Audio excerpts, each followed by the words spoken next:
to The Download, where we bring you discussion and analysis from a Catholic perspective. Today's Monday, June 19th, 2023. I'm Brad Eli here with my two co-hosts, William Mahoney, nice to have you in studio, and Christine Niles.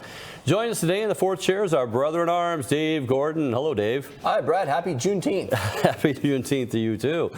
Tomorrow marks the 5-year anniversary of the McCarrick Revelation. On June 20th, 2018, the American public became aware that Cardinal McCarrick was accused, former Cardinal McCarrick, was accused of sexual abuse of a minor, and that claim against him had been deemed credible. We have a New York Times article I'd like to go to right off the bat there, that this was the big thing that came out. New York Times reported that about this case, and really the Archdiocese had no choice. I mean, they knew this was coming. They're probably contacted for comment. So the Archdiocese also the same day on June 20th, which is tomorrow, which really explains why we're having McCarrick Week. That falls in this week, and that's what this is all about. 5 years after that article, and the same day that the Archdiocese of New York, Dolan, Cardinal Timothy Dolan, they had the statement that said, yes, this is a real thing. And also, Dolan revealed on the same day that Rome took action on Theodore McCarrick and removed him from ministry. That wasn't stripping him all the way down to, laity at that time, but Rome banned him from public ministry. So all three of those things happened. New York Times came out that day. Archdiocese came out with their statement that day. Rome came out and said, Cardinal Parolin, the Secretary of State, said, yes, he's been removed from public ministry. All that happened the same day, and that anniversary of 5 years is tomorrow, and that's McCarrick Week kicking it off. So why New York? Because why was that case in New York dating back 45 years from 5 years ago? Now it's 50 years ago. That case was in New York because McCarrick was in New York. He was a New York boy, and he was ordained a priest in 1958, I believe. Yeah, 1958 by none other than Francis Spellman, Cardinal Spellman, who was the Archbishop of New York, who there's a lot of innuendo and rumor and more than substantiated rumors that says that he was a little light in the loafers himself, that he had some gayification somewhere along the line. So he set off some gaydars along the way there. So anyway, he's the guy that ordained McCarrick, and that's where this lawsuit, this civil suit, was actually played out there, and it was deemed credible. And yeah, that's where we're at. I think it's important to explain to viewers why is it that we're devoting this entire week to McCarrick. I mean, it's 5 years.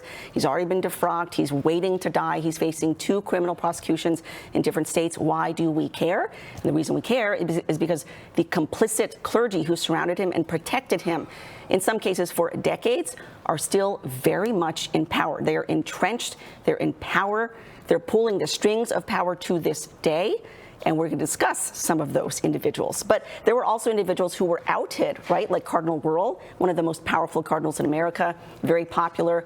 And it was during the Summer of Shame. He tried to cling to power for as long as he could, but there were just so many things that happened that eventually forced him to resign in disgrace. I think you have a few facts on that. Yeah, Cardinal Wuerl actually infamously commented on the abuse cases in the church, particularly the McCarrick abuse case and the revelations that stem therefrom, that, quote, I don't think it's some massive crisis. And of course, only a little bit later, only about a week later, the Pennsylvania grand jury report came out that of course detailed this crisis. And if I'm not mistaken, it was about 80% male abuse, right? The priests abusing male victims.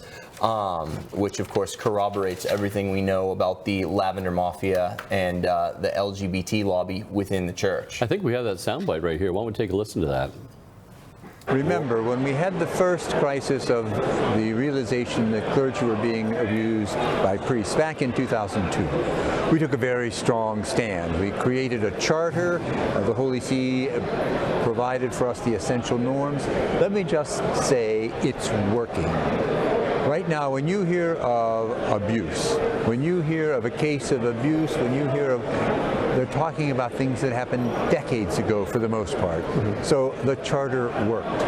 Now what we're realizing is we need to have something that would also be a mechanism for when a bishop isn't as faithful as he needs to be. What I'm suggesting, what I have proposed to our Conference of Bishops, is we already have that statement of commitment we all did back in 2002. Let's put some practical measures to it to make it work.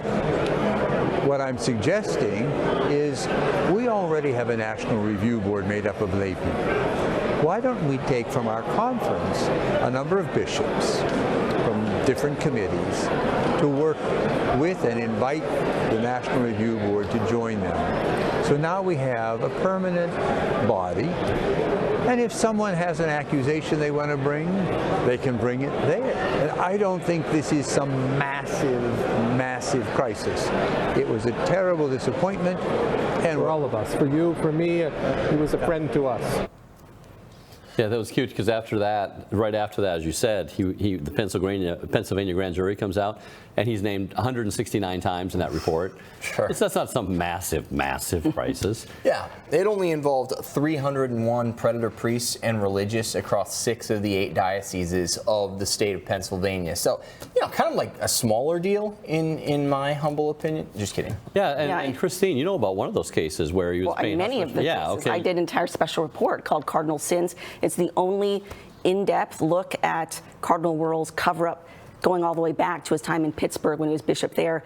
And I looked at the entire Pennsylvania grand jury report. As you mentioned, he was named many times. I looked at all the cases in which he was involved in cover-up, and there are so many. And see, here's the thing. Cardinal Wuerl was known as the zero-tolerance bishop in the United States. So he had this reputation, which turned out to be a complete and total lie, and he was exposed during the Summer of Shame. Like I said, he tried to cling to power for as long as he could. People were calling for his resignation. They were, demonstrating outside his parish, St. Matthew Parish in D.C., and he just absolutely refused to resign until he was caught red-handed lying by Robert Silik. Robert Silik is a former abuse victim of McCarrick. Robert Silik actually sued him back in 2004. He gave that lawsuit, that complaint to to Wuerl, who was at the time bishop, and Wuerl hand-delivered that to the Vatican. So he was aware way back in 2004 about McCarrick's crimes because this guy actually won his lawsuit. It was settled. He was paid off. And during the Summer of Shame, Wuerl actually had said, before any of this came out, saying, "Oh, I had no idea. I had no idea about McCarrick's crimes." He was like Cardinal Kevin Farrell. "I am shocked. I've never heard anything like this in my life." And then Silik comes forward and says, "You went to the Vatican and hand-delivered my complaint about his sexual misconduct, so you knew." And Wuerl's excuse when this comes out, and Wuerl's like, "Oh, I forgot that I knew. I forgot."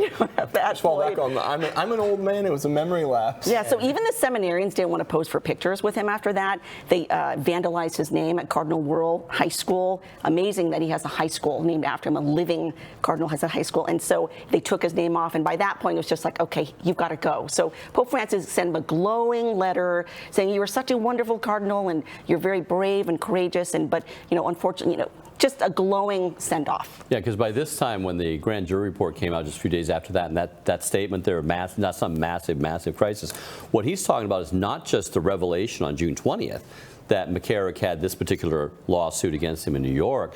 Already more revelations had been unsealed, and more information had come forth, and people are starting to avalanche us. We'll talk about the whole Catholic Me Too thing that started up.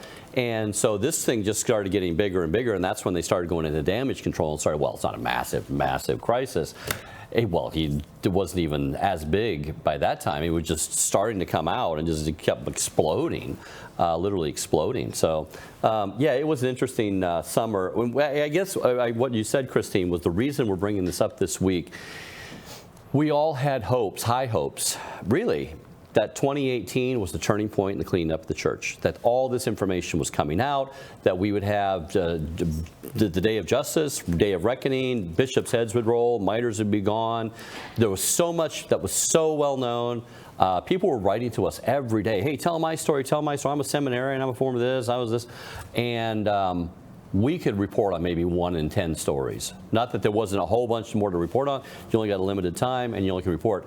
And we'll be getting into the number of the stories that we actually reported there. The whole. Yeah, I think we actually have a graphic of all the Catholic Me Too stories that came in, because remember, this was the time of also just the secular Me Too, but then we did the Catholic Me Too of all the sex abuse and cover-up of various people who never came forward and talked. So just as one example. While you're talking here, people keep an eye on the graphic there and just start counting the number of stories you see while Christine is going, and there's a story, and there's a story, and there's a story. This is just going to keep on going. All those individual articles or reports written on our site, projected on our site. We asked people to write us. So many people did. We weren't able to publish every single story. We had to vet a bunch, but here was one from a victim of Father Francis Albert Mantica from the now defunct Seminary of St. Francis de Sales in Oklahoma City.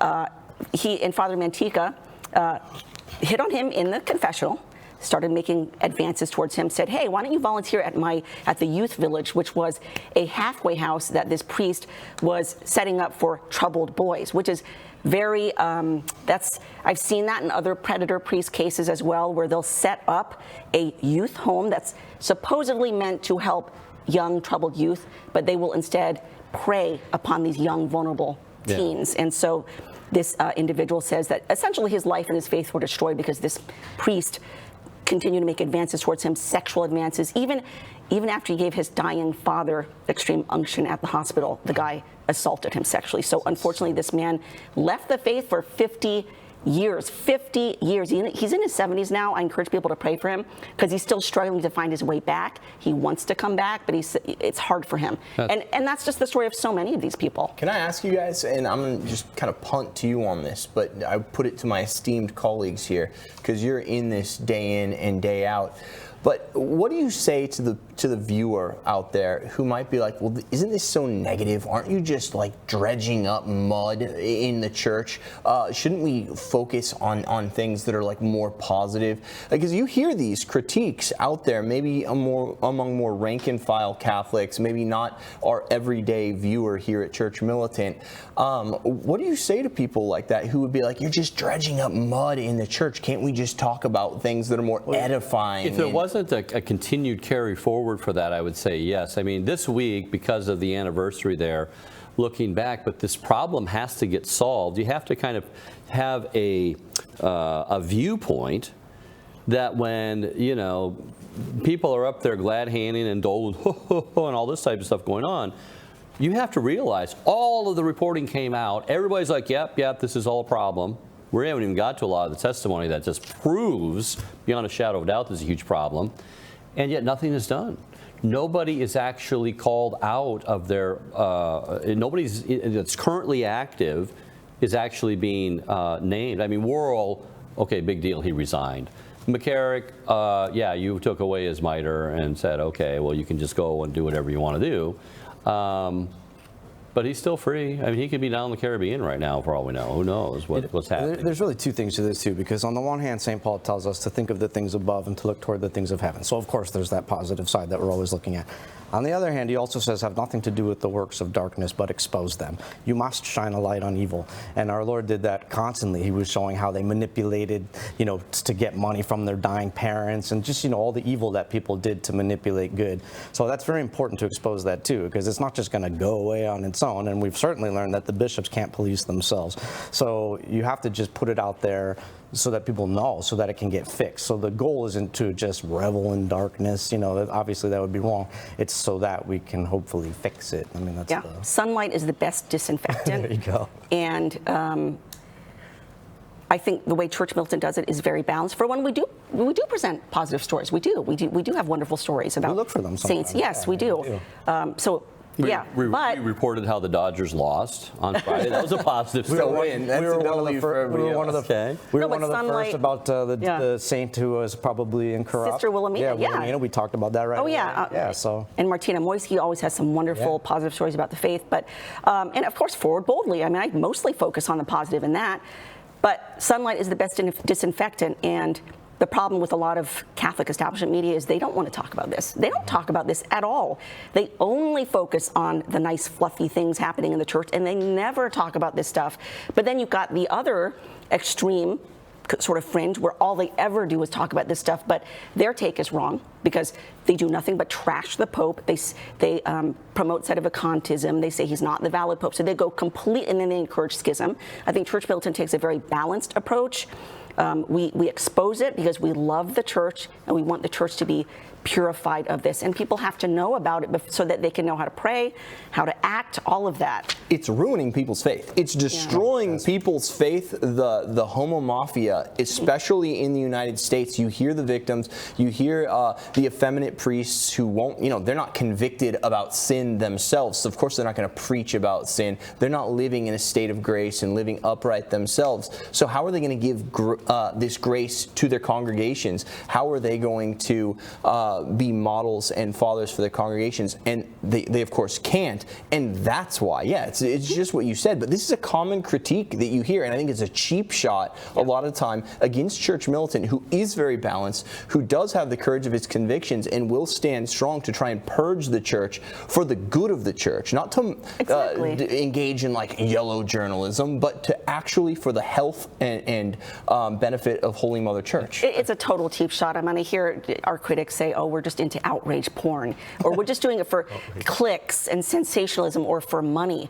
For one, we don't get rich off of this. No. Nobody here's getting rich off of this. I certainly am not. I'm not getting rich off of this. And secondly, I mean, how uncharitable to just assume that we're in this just for the clicks. Really, some of us are actually in it because we care about the victims. We want to give the victims a platform and obtain some measure of justice for the victims. Well, that was especially important about the victim. In 2018, we reported on so many victims, just really heartfelt, gut-wrenching stories that needed to be told, that had to come out, that the person was either their vocation was wrecked, their faith was wrecked.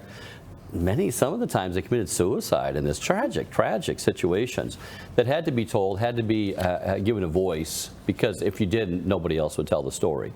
But also the 30,000-foot view here is the fact that why are we not hearing about, salvation? You need to have the 10 Commandments, mortal sin, hell, you can't be sacrilege and all this. Why are the bishops allowing people like Biden and other people to receive Holy Communion? Why is all this? Why? And we're trying to get underneath all of that and say you have a current leadership in the church. And that's very, very important to separate out leadership, people who are given key positions and authority, and they abuse that responsibility, they abuse that authority, and for them, the judgment will be very severe. Versus what is Holy Mother Church, Christ's mystical body, who he's actually being betrayed by a lot of these Judas priests today. We don't say that Christianity is false because Judas was bad. We don't say I'm not going to be a follower of Christ because it was a Judas. Or even St. Peter, God bless him, also denied our Lord 3 times, but he went off weeping and came back and reconciled with our Lord.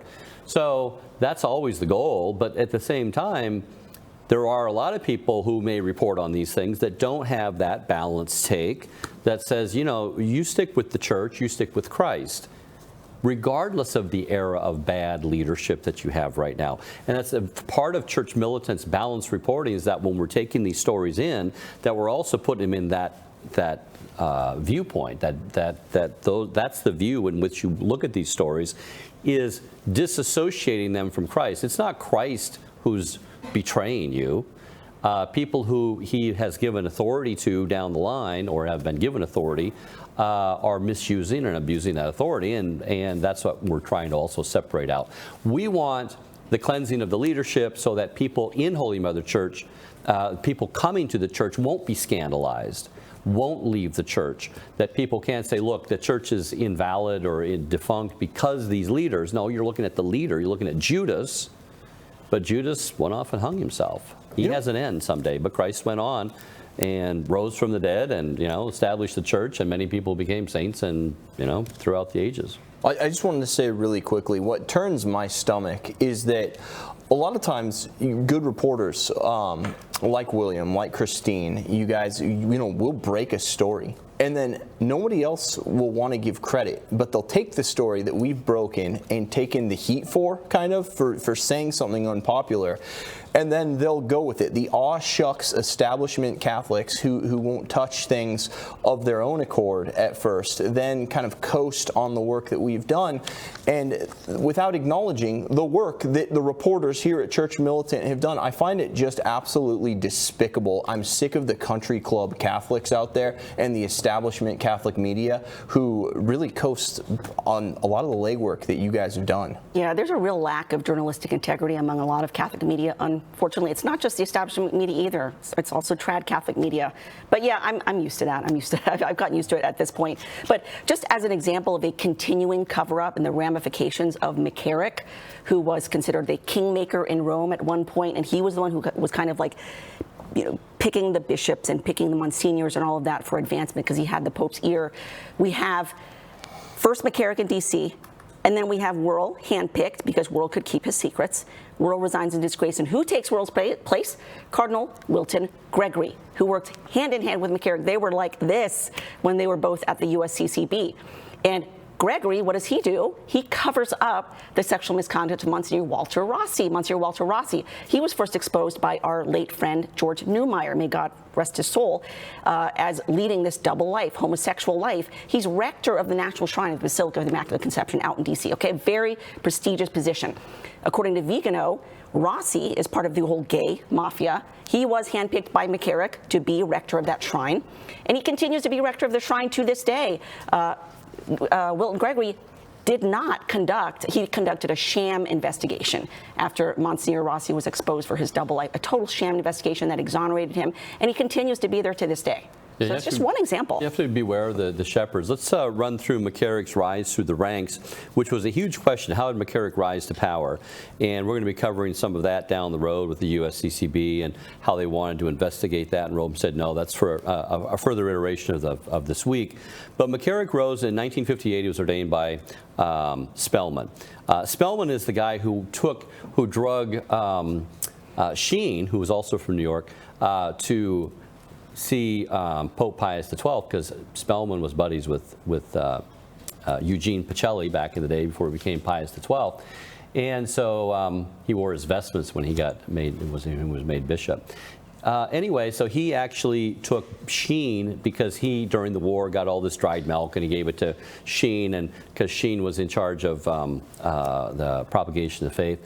And then he went around and charged Sheen and said, hey, you owe me $2 million. Well, the government gave Spellman that stuff for free. Spellman gave it to him for free, and now he's charged him $2 million because he thought he could get that money out of Sheen. Well, they went to Rome, and Rome basically took Sheen's side. But that's the type of guy you're dealing with here. Anyway, he was the guy that ordained McCarrick in 58. 77, McCarrick was ordained, consecrated an auxiliary bishop of New York. And then in 82, he went to Metuchen, and that's where the lawsuits start running. In New Jersey. There was 2 lawsuits actually that are dating back to that time, and Wuerl was named on at least one of them, so he would have totally known about the lawsuit. As you say, he took it to Rome. 2001, he went to D.C. and then that's when he was made Cardinal. So that was his rise to power, and the whole thing when that McCarrick Revelation came out, and they're looking at all this rise to power. And they're like, well, didn't anybody know about all this stuff? And we're going to get into that also later on. But the whole rise to power, how could he rise to power? And all of this stuff starts coming out about him. And it's like, well, some bishops must have known. Everybody's like, oh, I was shocked. I didn't know a lot of that. And Wuerl was just, if you go on our website, lying Wuerl comes up most oftentimes because he was outed for all that. But let's look at also a connection with very prominent individuals. We have a graphic here that we'd like to take a look at with McCarrick and Pope Francis. Bush, Wuerl himself, and the World Economic Forum. Now, here he is with the president. Before that, he was with Francis. McCarrick actually came out and talked at Villanova in 2013 about how he helped get Francis elected. There was a distinguished Italian, and we'll talk about that also down the road a little bit. But he was talking about how he helped get Francis elected. So of course Francis is going to want to, rehabilitate him, even though he was put on ice by Benedict, who had to, because Benedict knew all the stuff coming through the CDF. That's where all those paperwork, that's all the cases go through the CDF at the time. And so he was, McCarrick then comes back in 2013. One of the first acts he did was he rehabilitated Mahoney from LA and McCarrick and put him back in circulation when they were out of. And you mentioned, who knew at the time.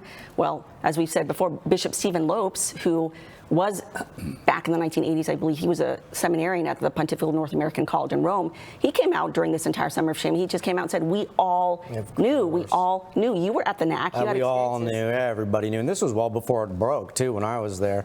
And everyone knew. Like, I never even heard of McCarrick. One day he was visiting, and everyone was flocking to him and worshiping him because that's what they did there.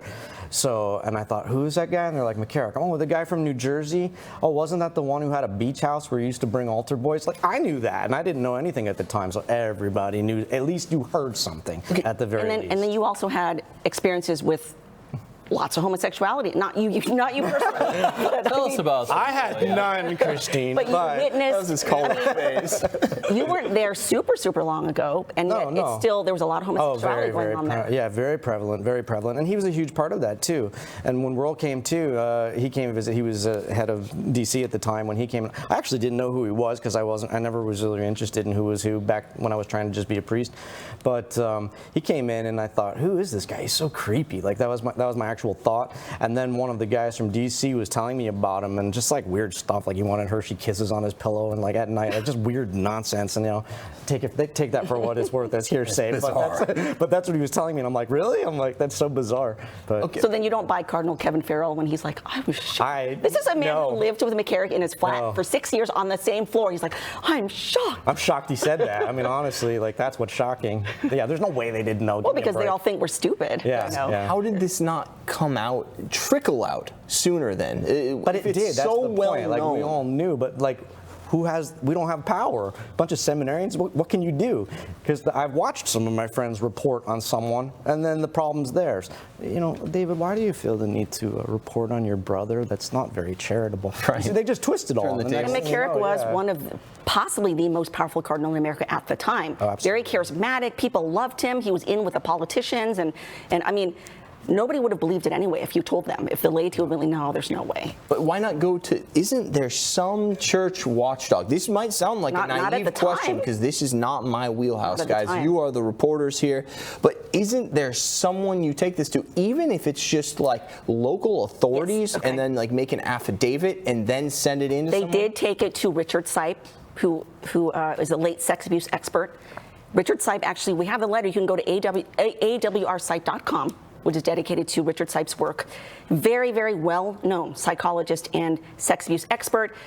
He wrote a letter to then San Diego Bishop Robert McElroy detailing, I actually have the quote. I can read some of it to you from the letter from 2016. He says that I've interviewed 12 seminarians and priests who attest to propositions, harassment, or sex with McCarrick, who has stated, quote, I do not like to sleep alone. One priest incardinated in McCarrick's Archdiocese of Newark, who was actually from South America, was taken to bed for sex and was told by McCarrick, this is how priests do it in the U.S. None so far has found the ability to speak openly at the risk of reputation and retaliation. The system protects its impenetrability with intimidation, secrecy, and threat. Clergy and laity are complicit. That was Richard Sipe in 2016. He sent that letter to Robert McElroy in San Diego. McElroy completely ignored him, didn't want to meet with him. Sipe sent this letter then to the Pope. It was Ratzinger. At the time, Pope Benedict. And it was Pope Benedict. And so McElroy knew. McElroy was handpicked by McCarrick. This is another current cover-up that I've covered about Father Jacob Bertrand, the satanic priest who desecrated the Holy Eucharist in a sexual assault against a young woman he was counseling. I mean, this is a current cover-up by McElroy. So the ramifications of McCarrick just continue. I'm told that McElroy wants dialogue, though, and that when somebody reaches out to him, like if it's the most dissident, anti-Catholic, pro-LGBT group, we're to dialogue with them. But you're telling me there are members of the faithful approaching him that he's just ignoring? That seems dissonant with what he's saying publicly. We have video of him kicking out a 16-year-old girl from their synodal way process dialogue talking session. So yeah, we're going to have a whole week to look back on all this. But things heated up that very summer with regard to when Vigano, who was the nuncio to the U.S. nuncio to Rome, came out and said, actually, we all know many things. One of the things that we'll be going into a lot of things here. I'll just tell you a turning point in my mind with regard to Pope Francis was when Vigano comes out and says, he was asked by Pope Francis about McCarrick. Vigano didn't bring it up. Pope Francis brings it up. What do you think about McCarrick? And he said, well, I don't, there's a quote we'll get into, but I don't know if you know about McCarrick, but there's at the congregation of bishops, there's a dossier this thick on McCarrick, how he destroyed generations, plural, of priests and seminarians or vocations. And he said in his testimony, we have it on our site, I think it's August 12th or so, we'll go into that in a minute. William's got several things about him. And he says, the Pope didn't bat an eye. Pope says, oh, okay, and just kind of changed the subject. For me, at that moment in time, I was like, because up until then, we talk about John Paul II, and there was the gatekeepers, that you had Jewish, who there's much reports about how he was compromised, and stuff would come to the Pope only through Jewish, and stuff would go back out through Jewish, and then stuff would come back in through Jewish. But here you have direct contact, a guy saying, I told the Pope this myself. And as soon as you say congregation of bishops, a dossier, then all bets are off. I mean, it's like, okay, can you send over a dossier on McCarrick? I understand you have one over there. I'm kind of new. I just got made Pope. I don't really know all these things or not. Could you just bring that dossier? I have a nuncio for the United America that says there's a dossier there about this guy. Can you run that over? Yeah, I'll get it in about 10 minutes, thanks. Nothing. And then McCarrick got rehabilitated. That's when I was like, that was that one thing only. For me, I was like, whoa, that's not good. I think it's important for viewers out there who may be unfamiliar with this background. Pope Benedict imposed sanctions on McCarrick in around 2008, and this is actually independently corroborated by secular media and various other sources. So it wasn't just Vigano saying this. Secular media, if you go back to early articles, they confirm his travel was restricted and that he could no longer engage in public events. McCarrick could not do that because Benedict found out about all this sexual misconduct. Pope Francis comes in 2013, and suddenly McCarrick's traveling all over the place again. He's attending public events. So it's very clear he rehabilitated this man aware. There's no way he could have done this without being aware of McCarrick's past. So that's one of the, and then we have to go into the whole Rome Sex Abuse Summit and what a sham that was. The fact that at the U.S. Bishops meeting in Baltimore, where we had our Silent Stops Now rally right across the way, that first night, Cardinal DiNardo, at the time president, wanted to hold a vote on how to handle the sex abuse. He wanted to do that. And then he gets shot down by Archbishop Christophe Pierre, the papal nuncio, who says, nope, Pope Francis doesn't want you taking this vote at all. We're going to have a sex abuse synod. We will wait until we have that synod. And DiNardo was actually, you could tell, he was very upset about that. And it turns out that the three people who were meeting, including and having dinner throughout that Baltimore assembly, were Archbishop Pierre, Cardinal Wuerl, and Cardinal Cupich. And they, at the time, are the ones who had the Pope's ear. So a total sham, and as you've mentioned before, the synod, sex in a total sham. And then we have the Vos Estis, which is good. You can now start holding bishops accountable. But what about the bishops who protected McCarrick? None of them have been held accountable. None of them. Let's get into a little bit of the Vigano stuff, William. Let's, Archbishop Carlo Maria Vigano, U.S. nuncio to the Vatican. So he knew all the stuff going on over here. It was his job to know that. And he comes out, does a valiant thing in August and says, because 2 months have gone by of just kind of suppression, nobody knew how, I don't know if that's all true or anything, And he come out and blow the lid off things and says, actually, we do know a lot. There's a lot of paperwork there, and we can back all this stuff up. some of the statements that we've made. William, I think you're privy to those. Yeah, August 22nd, 2018 is when he finally wrote his first testimony. We have it on our website. He wrote 3 in total, and they're all on our first website. one, and they're all on our website. And everything he said was also confirmed by McCarrick's own secretary and also a Vatican ambassador as well. So all the information was corroborated too, and he just blew the top off it, like saying that of course they knew, of course Pope Francis knew about McCarrick. They knew. That's why these sanctions were put on him by Benedict in 2008. So he's resurrected in Francis. And one more point too is it's not the sexual stuff as horrific as it is. That's one aspect of McCarrick's the reason we're discussing him this entire week is because it's not just that he was the kingmaker and we're still dealing with all these terrible bishops who have not been brought to account. He was also the broker on the secret China-Vatican Accord as well. So he's part of China being thrown under the bus. And then we can get in later too about all the stuff about the St. Gallen Mafia, and we had a whole mic'd up on that as well. His ties to communism and everything else. So his destruction is moral and doctrinal. I mean, he in this one man embodies this complete attack against everything the church is, which is to faith and morals. It's and then get into the whole homosexual pipelines in this country between him and Bernie. He's a huge part of that. And social justice, nuclear war and wages are just as bad as same-sex marriage and also, a just war, I should say. And wages are just the same par as the seamless garment. Seamless garment thing. So, what's some of the things that Vigano actually had to say, though? I mean, the main thing that I remember was that I was amazed by the day that he broke it. So the day that he put that out happened to be the same as the Queenship of the Blessed Virgin Mary. Yeah. So a lot of people saw on that as well. So, and the actual first reading for that day, which I'll say in a little bit, was from Ezekiel, and it's basically about God going to go after his shepherds. The reading on the day that he gave the revelation. All right, if we're ready for that, I could bring that up. It's from Ezekiel, and I'm just. This was the day that he chose. This was the day he chose to do it. This was the reading. It's a little bit long, so bear with me, please. The word of the Lord came to me, Son of man, prophecy against the shepherds of Israel. In these words prophesied to them, to the shepherds.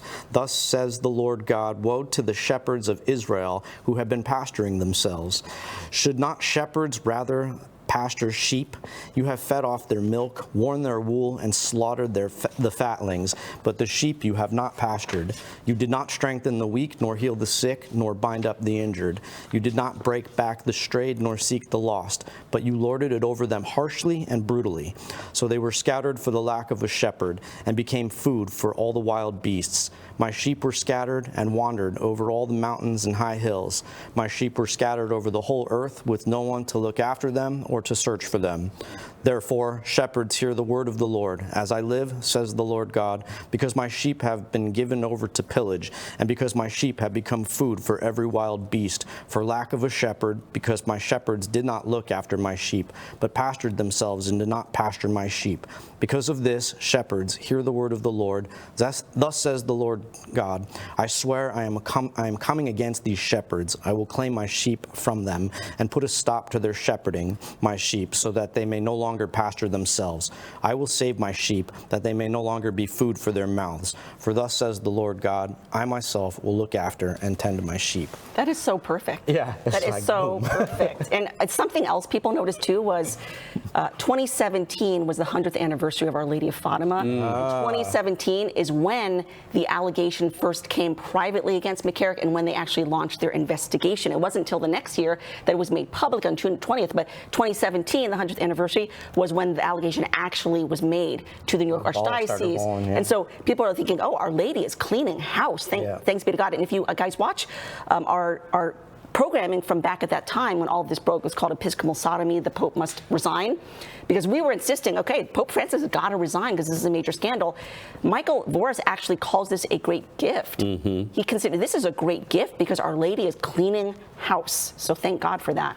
Okay, I have a question.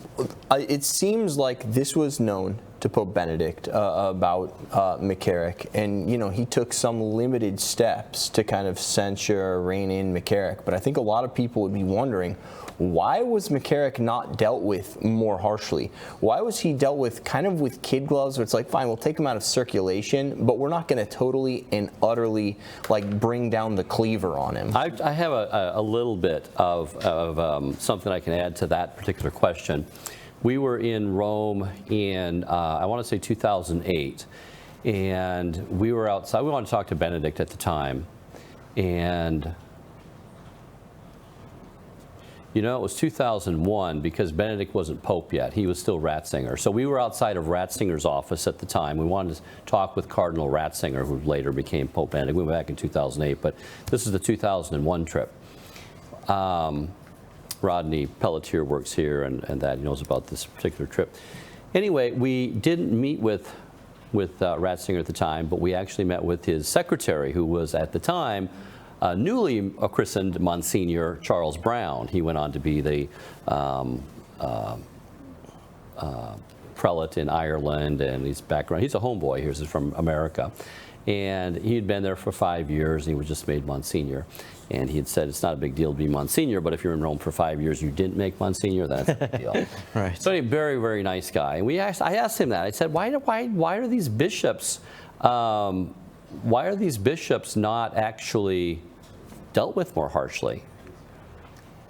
And he said, well, you know, if a little old lady writes in and says this priest is, you know, saying this or that, you know, we might get to it in a month or maybe, or if than that. If a priest writes in, you know, we'll get to it within a few weeks, probably, if this is going on. A priest says it. If a bishop writes in, you know, we'll get to it that week that says this is going on over here, okay? But when you hear, I said, yeah, but you know, some of these bishops are caught and everything, nothing's really happening to them. This was already back in, you know, before all the big sex scandal, the Bernard Law and all that broke with the spotlight. And he said, well, when you hear a bishop who retires because he has kind of a headache or, you know, a bad cough or something, you know that Rome probably stepped in. He said Rome likes to work behind the scenes, right or wrong, good or bad. You can take it for what it's worth. I'm not justifying it. I'm just letting you know how he said it. Rome wants to stay out of the spotlight, keep things behind, you know, for the sake of scandal, whether that's right or wrong, you know. But that's what he said. He's a good man. Ratzinger was a good boss. And their way of handling things, even at the time, was, okay, if he's really bad, we need to remove him, but we're going to do so with the least amount of publicity, with the least amount of scandal, with the least amount of headlines, and just remove him. Yes, he had some a nasty head cold that just kept coming back, and he needed to retire right now at the age of 64 or whatever. And that's what he said. So the whole modus operandi of Rome has been, and as we report, that's kind of a failed policy oftentimes, but has been to not scandalize anyone. So we have to report on something that's negative here. Hopefully we always balance it as, yes, it was a 100-year anniversary of Our Lady of Fatima. If you don't lance the wound, none of that comes out, right? And you don't heal. That's what you have to lance a wound to get all that awful out of it in order for the wound to heal. And that's what was happening at that time. The Spotlight revelations came out, and Benedict thanked the press for doing what the church should have done, clean up things, and out this stuff.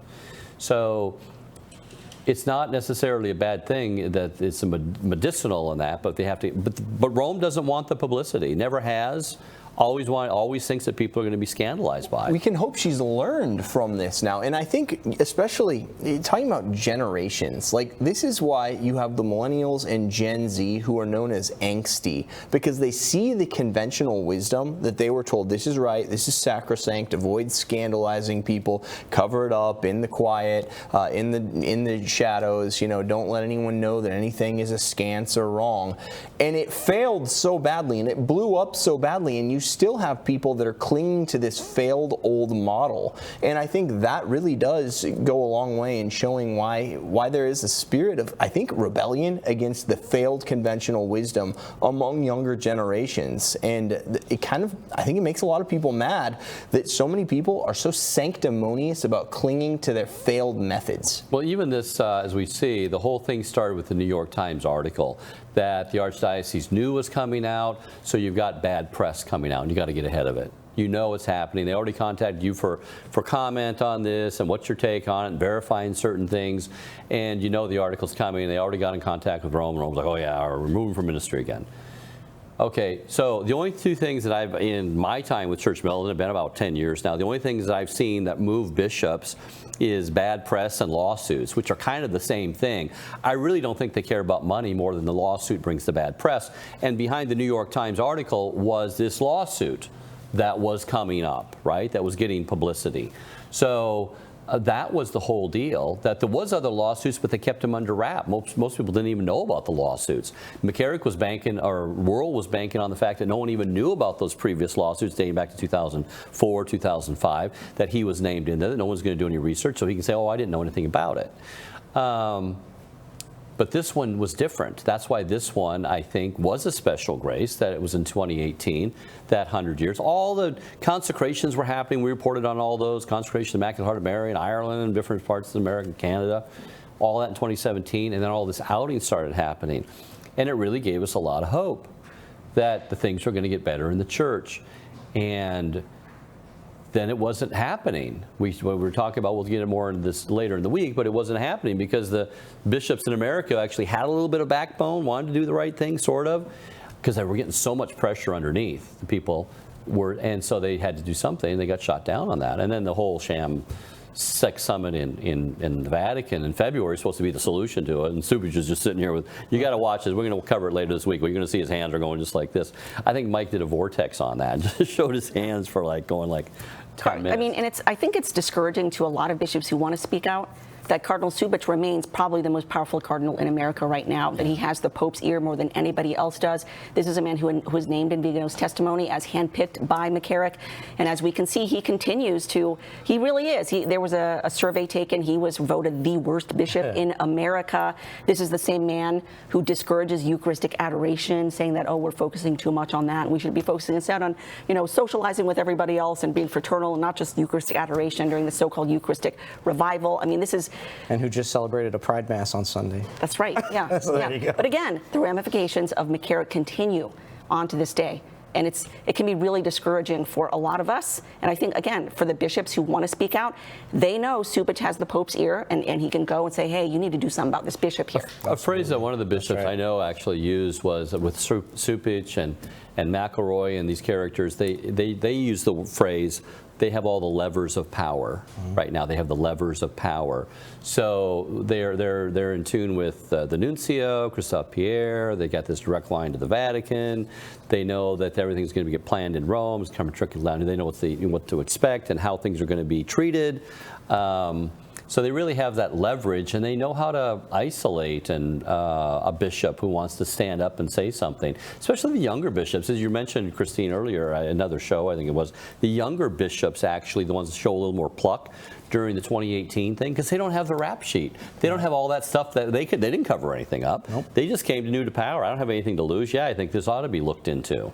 Because I don't have any I don't have a closet, let alone have any skeletons in the closet, right? And so, of course, it would make sense that they would probably be the ones that would stand up a little bit. And but no, they get all shot down. And the bishops who were just kind of somehow made it through the system, you know, the whole goodbye good men system, that McCarrick helped, you know, shape the priesthood in this country by helping be one of the gatekeepers, not only to become bishop, but who moves on through the ranks of the priesthood. And once you get more and more compromised men in positions of power, and that just means vocation directors and, you know, priestly advisors and all this, you know, those people are the ones who actually really can throttle things very easily. Yeah. This is where contempt for the old order is a virtue. You have to have contempt for the old failed methodology. And yeah, this baby bishop school, this notion that when you become a bishop from a priest, you kind of get enculturated with the USCCB culture, and this is the way things ought to be. It's who's setting these oughts? Who's making these rules? No, this is something that has been used as a vehicle for corruption corruption and complicity for years and years and years, and you should not just assimilate yourself to that culture. There has to be a spirit of contempt, because part of the culture of the USCCB has now been shaped by cancerous cells in the body of Christ. They're cancer cells and they need to be purged, but instead they're setting the agenda. And guys who are seeing kind of deference as a virtue are now being enculturated into this sick, warped system, and it's got to end. Well, part of what you were coming off saying, well, why are we reporting on this right here, is the same thing that's being told to them. Why are you so worried and about the problems in the church or this particular bishop or that? You mind your own business, keep your own little diocese, just keep people happy in your area and offer the sacraments there and stay out of other people's affairs and other things. That's really not for your purview. And two, I would have to say that personnel is policy. That's the whole thing. When you're looking at the policies, these policies have to change. What we started off the show talking about, well, if the personnel don't change, the policy doesn't change. And even you can have all the policies in the world, like the 2002 Dallas Charter you want, and all the little fine-tuning put in there by McCarrick and his cronies and Wilton Gregory and them. And it just has to do, Farrell, who's actually one of the most powerful men in the church today, because he's the Camerlingo. So when the Pope dies, he's actually, if you had like, say, a global problem like COVID, 2023 again or something, where transportation is shut down or maybe some global conflict or something, he's the guy in charge until you have the next conclave. That's a scary thing.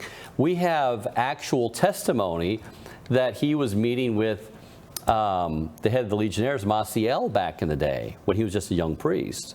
He was with the Legionnaires, but he was also having clandestine meetings with Maciel privately that weren't supposed to be known. And engaging in pillow fights for Father Maciel's pleasure with other priests. Yeah. That's not weird at all. That's not This weird. is from an eyewitness who Totally saw it. normal. Yeah. And he's the guy that was bedmates, but bunked with, Flatmates, in the same house with, And same floor same floor with McCarrick for 6 years. for 6 years.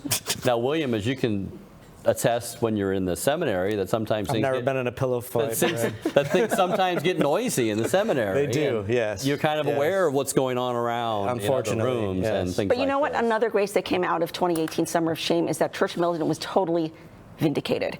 Michael Voris was kind of like a voice crying out in the wilderness for years and years and years about the homosexual infiltration of the clergy. He'd been saying that. Everybody was laughing at him, mocking him, dismissing him, all of that, saying, oh, you're just, conspiracy, tinfoil hat, whatever, that's not happening.